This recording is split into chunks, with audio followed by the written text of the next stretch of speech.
الحمد للہ رب العالمین والصلاة والسلام علی نبینا محمد وعلی آلہ وصحبہ اجمعین۔ ماہ محرم حرمت والے مہینوں میں سے ایک ہے۔ ماہ محرم کو یہ امتیازی فضیلت حاصل ہے کہ رمضان کے بعد اس مہینے کے نفلی روزوں کو دیگر نفلی روزوں سے افضل قرار دیا گیا ہے۔ خاص طور پر یوم عاشوراء یعنی 10 محرم کا روزہ، آپ صلی اللہ علیہ وسلم یوم عاشوراء کے روزے کا اہتمام فرماتے تھے۔ رسول اللہ صلی اللہ علیہ وسلم سے یوم عاشوراء کے روزے کے متعلق سوال کیا گیا تو آپ صلی اللہ علیہ وسلم نے فرمایا، یکفر السنۃ الماضیہ، یہ پچھلے ایک سال کے گناہوں کو مٹا دیتا ہے۔ رواہ مسلم۔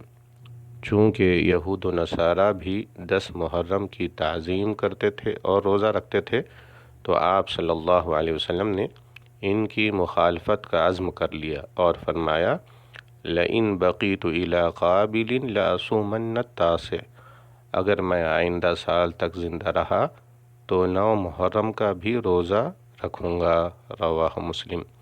لہذا یہود و نصارہ کی مخالفت میں 10 محرم کے ساتھ 9 محرم کا بھی روزہ رکھنا چاہیے۔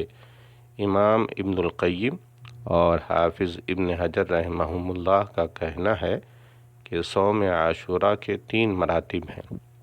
سب سے ادنا مرتبہ یہ ہے کہ صرف 10 محرم کا روزہ رکھا جائے، پھر اس سے اونچا مرتبہ یہ ہے کہ 10 محرم کے ساتھ 9 محرم کا بھی روزہ رکھا جائے، یعنی 2 روزے رکھے جائے، اور اس سے اونچا مرتبہ یہ ہے کہ ان دونوں کے ساتھ یعنی 9 اور 10 محرم کے ساتھ 11 محرم کا بھی روزہ رکھا جائے، یعنی 3 روزے رکھے جائیں، کیونکہ اس مہینے میں جتنے زیادہ روزے رکھے جائیں گے اتنا زیادہ اجر و ثواب ہوگا۔